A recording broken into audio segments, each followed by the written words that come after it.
Saudara-saudara, jumpa kembali bersama dengan penyiar ministry dalam acara Wajah Allah. Kita bersyukur bahwa kita telah ada di penghujung tahun 2020. Kita ada dalam minggu-minggu Advent, persiapan untuk menyambut Natal Kristus.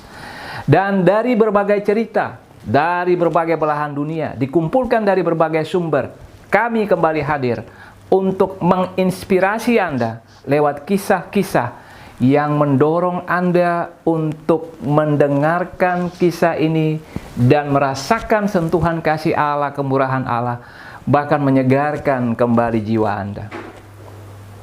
Saudara-saudari, pada suatu saat, di tengah-tengah kehidupan sebuah keluarga, sepasang suami istri karena perkara sepele kemudian bertengkar satu dengan yang lain. Karena pertengkaran itu tidak bisa diselesaikan, mereka berdua bersama-sama sepakat untuk tidak berbicara satu dengan yang lain. Bisu untuk sesaat. Mereka tidak bertegur sapa, baik di kamar, di ruang makan, bahkan ketika nonton. Tiba-tiba, handphone daripada sang suami berdering. Lalu, terdengarlah dia bercakap-cakap dengan pimpinannya. Rupanya, dia mendapatkan tugas untuk melakukan perjalanan dinas keluar kota dan mesti melakukan perjalanan ini memakai pesawat terbang. Nah, celakanya sang suami tidak bisa bangun pagi. Dan biasanya yang membangunkan dia pagi hari ketika dia mesti berangkat adalah istrinya. Tapi tadi ingat, mereka tengah bertengkar dan sepakat untuk tidak berbicara. Sang suami kemudian berpikir bagaimana caranya tanpa menjatuhkan harkat martabat dia sebagai suami, dia mau minta tolong kepada istrinya. Dia memutar otaknya berpikir tentang berbagai cara tapi tidak menemukan cara. Akhirnya ketika dia putus asa, dia bilang, saya dapat ide. Dia kemudian mengatakan dalam hatinya, biasanya istri saya kalau bangun pagi hari, sebelum ke dapur, maka dia akan sempatkan diri untuk merias wajahnya di meja rias ini. Kalau begitu saya menulis catatan saja untuk dia baca. Saya tidak perlu berbicara dengan dia. Lalu sang suami menulis catatan bagi istri, diletakkan di meja rias, bunyinya, "Ma, tolong bangunkan saya besok pagi jam 5. Saya ada perjalanan dinas penting." Dia taruh catatannya di atas meja rias, lalu dia tidur. Esok harinya bablas, dia bangun jam 9 pagi, pesawat sudah pergi. Dia bangun dan dia marah. Dia hendak mencari istrinya untuk memarahi istrinya. Tetapi ketika dia turun dari tempat tidur, melewati meja rias, dia lalu melihat sebuah catatan yang berbeda. Rupanya catatan dari istrinya. Di dalam catatan itu istrinya menulis kepada dia, "Papa sayang, bangun, pesawat sudah pergi tuh." Saudara-saudari yang dikasihi oleh Tuhan Yesus Kristus, dalam relasi di antara manusia, bahkan orang yang saling mencintai, suami istri seringkali terganggu oleh hal-hal yang membuat mereka kemudian tidak memiliki hubungan yang baik lagi. Dan biasanya mesti ada yang mengalah. Kalau tidak ada yang mengalah, maka terjadilah kejadian seperti itu. Saudara-saudara, ketika berbicara tentang relasi, ketika kita merayakan Natal, kita juga berbicara tentang relasi antara Allah dengan manusia yang dipulihkan. Bisa saja dalam kehidupan ini tanpa kita sadar, ketika kita menjalani hidup ini, kita tidak lagi berelasi dengan baik dengan Allah. Dan ketika kita merayakan Natal, kita mengingat kembali bahwa ketika Natal kita rayakan, kita mengingat bahwa Allah dalam Tuhan Yesus datang ke dunia untuk memperbaiki relasi yang telah putus karena dosa. Allah peduli. Tidak sama seperti kisah tadi ketika sepasang suami istri bertengkar dan tidak peduli satu dengan yang lain, tidak mau tahu apa yang tengah terjadi atau yang nanti dialami oleh pasangannya. Tapi dalam kisah Natal, kita mengingat kembali Allah yang peduli. Allah yang berinisiatif ketika relasi antara Allah dengan manusia terganggu. putus karena dosa. Manusia menjadi musuh Allah. Allah mengulurkan tangannya untuk meraih kembali manusia dalam sebuah relasi di mana manusia kemudian diberkati. Saudara-saudara, kisah Natal adalah kisah sebuah relasi yang diperbaiki karena Allah mengasihi manusia. Menurut legenda Yahudi, ketika Allah bermaksud menciptakan manusia, para malaikat memberikan pandangannya masing-masing. Malaikat keadilan berkata begini, "Jangan ciptakan manusia, karena mereka akan bertindak jahat kepada sesamanya, menindas satu sama lain." "Benar Tuhan, jangan ciptakan manusia," kata malaikat kebenaran, "mereka pasti akan berdusta." Malaikat kekudusan mendukung pendapat kedua rekannya dengan mengatakan, "Betul, saya sepakat dengan dua rekan saya. Mereka pasti akan hidup sesat dan menghina kesucian-Mu ya Allah." Lalu muncullah malaikat yang berikut, malaikat yang keempat, malaikat cinta kasih, berkata kepada Allah, "Ya Allah, ciptakanlah mereka, karena ketika mereka berdosa, Aku akan datang kepada mereka, mewartakan kasih-Mu, dan mereka akan berbalik kepadamu."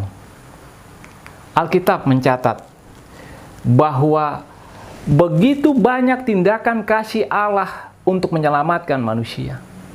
Dan tindakan yang sempurna terjadi pada saat Natal ketika Allah sendiri turun ke dunia lewat Yesus Kristus, Putra Tunggalnya, untuk menyelamatkan Anda dan saya dari dosa-dosa.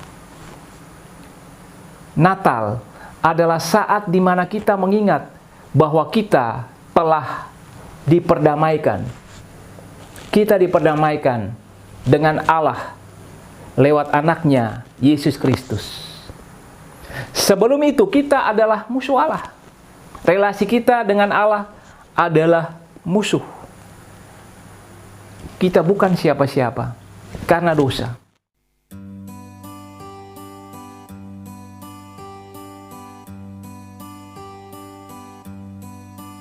Earth in shadow, restlessly hold, labor's waiting in silent hope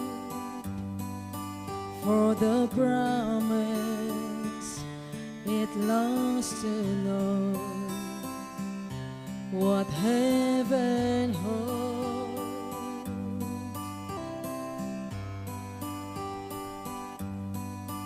Then the angels in holy haste lift their anthem, your Savior's lays in a manger, in humble form, your King is born.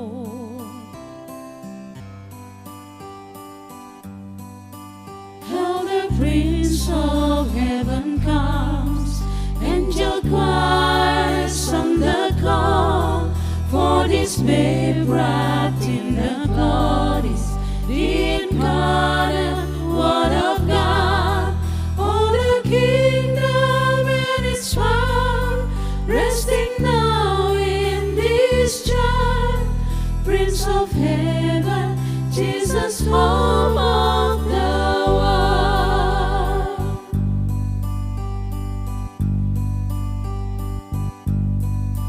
This means mercy in fullest form,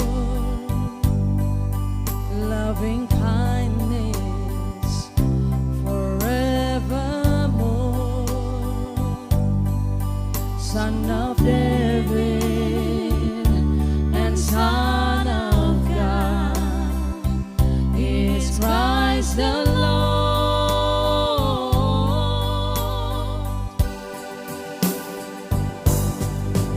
When the Prince of Heaven comes, angel choirs on the call, for this babe wrapped in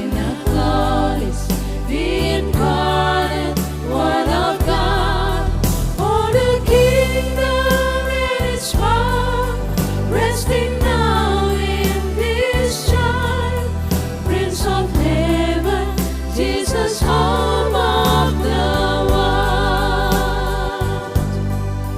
King of glory, we gladly greet.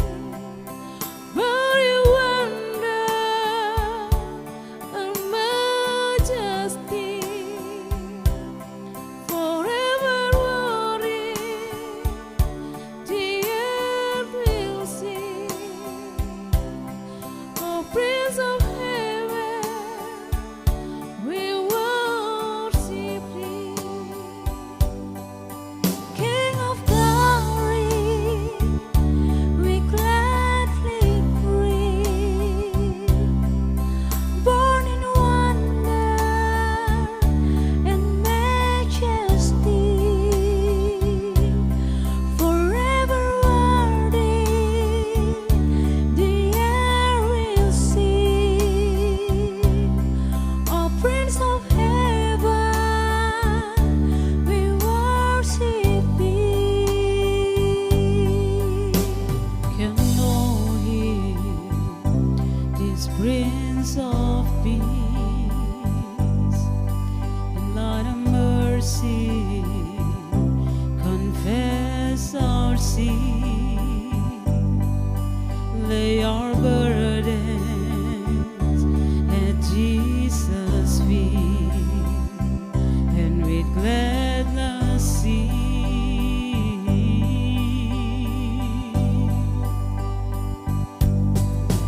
Now the Prince of Heaven comes, angel cries on the call, for this veil wrapped in a cloud is the incarnate Word of God.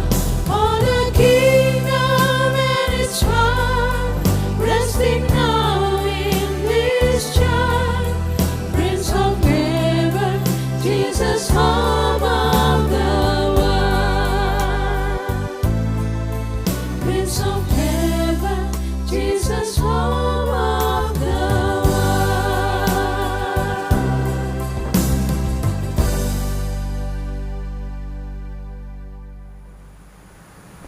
Ketika kita merayakan Natal, kita mengingat kita telah menerima pemberian Allah, yaitu putranya yang datang ke dunia untuk menebus dosa-dosa kita. Putra Allah datang ke dunia untuk menebus dosa-dosa kita. Itu merupakan pemberian Allah kepada kita. Pemberian ini bertahan selama-lamanya, tidak pernah diambil daripada kita. Bahkan ketika kita menyimpang daripada jalan kebenaran itu, ketika kita suatu saat mengatakan, saya pikir saya kuat, saya tidak membutuhkan Allah, pada saat itu pun pemberian itu masih ada pada Anda. Dia bertahan selama-lamanya, tidak pernah ditarik daripada Anda dan saya. Yang ketiga, hadiah ini merupakan sebuah pemberian yang sangat kita butuhkan, sangat kita butuhkan. Manusia, Anda dan saya, terkadang dalam kesombongan kita berpikir kita mampu melakukan segala sesuatu. Kita berpikir bahwa apa yang kita miliki adalah kepunyaan kita. Kita memiliki segala sesuatu karena kita yang memperjuangkannya. Padahal, secara sederhana, kehidupan ini dalam titik yang paling sederhana, nafas kehidupan adalah pemberian Allah bagi Anda dan saya. Ketika kita merasa berpengharapan, ketika kita dikuatkan, ketika kita berdosa diampuni, ketika kita merasa tenang bahkan dalam keadaan hidup yang sulit, semua itu adalah pemberian Allah. Karena kita telah diperdamaikan dengannya. Karena Dia ada dalam diri kita, kita boleh damai, kita boleh tenang. Tenang dalam segala situasi hidup. Tenang ketika menghadapi tantangan-tantangan dan persoalan. Kita kuat ketika kita lemah, karena Allah yang menguatkan kita. Kita berpengharapan ketika keadaan begitu buruk dan kita tidak bisa melihat kebaikan di dalamnya, karena Tuhan ada di situ, menguatkan kita, memberikan pengharapan kepada kita bahwa tidak ada yang mustahil baginya, bahwa Dia bekerja untuk kebaikan kita yang mengasihi Dia. Lalu ketika kita berbicara Natal adalah kado, pemberian Allah bagi kita, pertanyaan yang muncul bagi kita, Apa yang mesti dilakukan? Apa yang mesti Anda dan saya lakukan? Kalau Allah memberikan pemberian yang luar biasa bagi kita, apa yang mesti kita lakukan? Saudara-saudara, karena Allah dalam Kristus hadir dalam diri kita, maka tak pula lagi Natal juga merupakan masa-masa di mana kita mesti merenungkan kebaikan Tuhan bagi kita dan bagaimana kita bertindak membalas kebaikannya. Natal adalah pemberian Allah kepada kita. Tetapi Natal juga adalah saat di mana kita merenungkan kebaikan-kebaikan Allah dan berpikir, bagaimana Allah saya membalas kebaikanmu. Seorang anak ketika ikut mamanya ke perayaan Natal, menyaksikan betapa meriahnya Natal pada saat itu. Di akhir ibadah Natal, terjadilah pertukaran kado. Setiap orang mendapatkan kado. Anak itu lalu kemudian bertanya kepada mamanya, "Mak, Natal siapa sih yang ulang tahun?" Mamanya menjawab, "Tuhan Yesus." Kalau Tuhan Yesus yang ulang tahun, mengapa semua orang mendapatkan hadiah, tetapi Tuhan Yesus sendiri yang berulang tahun tidak mendapatkan hadiah? Mamanya terdiam sejenak. Anaknya melanjutkan pertanyaan kembali. Kalau Tuhan Yesus mesti mendapatkan hadiah, kira-kira hadiah apa yang kita bisa berikan kepada Tuhan untuk menjadi kado baginya ketika dia berulang tahun? Saudara-saudara, ketika kita merayakan Natal dalam persiapan minggu-minggu Advent, kita melihat ada 3 lilin berwarna ungu dan 1 lilin berwarna merah muda.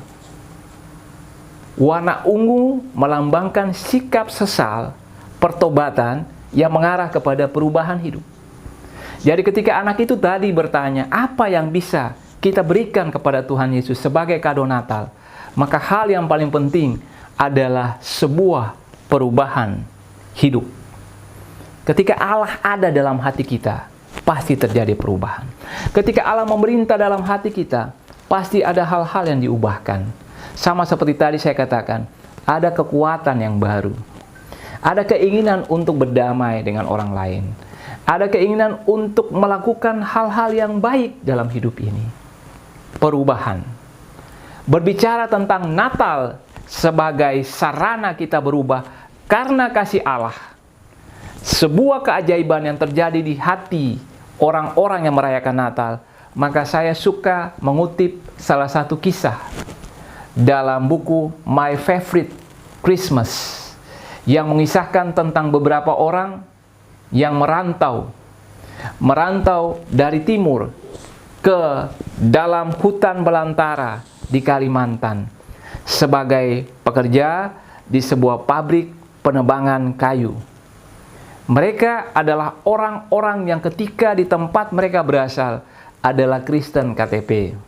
Artinya mereka Kristen tetapi tidak pernah ke gereja, jarang untuk berdoa, atau kemudian ada dalam proses di mana mereka bisa membaca Alkitab dan kemudian menghafal pujian dan seterusnya. Mereka pada saat malam Natal ada di pedalaman Kalimantan, di tengah-tengah hutan. Seorang yang dituakan di antara mereka mengatakan begini, "Malam hari ini, apapun yang terjadi, kita akan merayakan Natal." Lalu beberapa kawannya mengatakan, "Bagaimana kita merayakan Natal? Sedangkan di sana saja kita tidak pernah beribadah. Siapa yang berdoa? Siapa nanti yang membawa firman?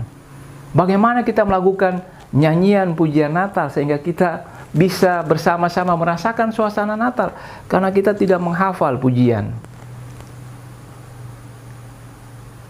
Yang dituakan itu tetap mengatakan bahwa bagaimanapun kita akan merayakan Natal.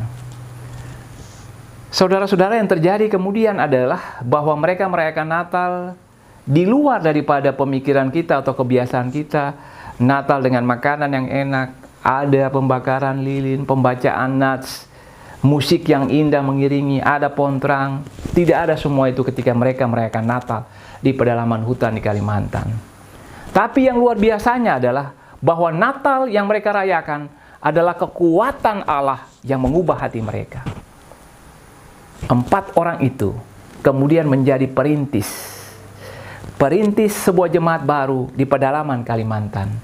Tempat mereka merayakan Natal kemudian menjadi tempat di mana sebuah gereja berdiri, sebuah jemaat ada di situ. Luar biasa.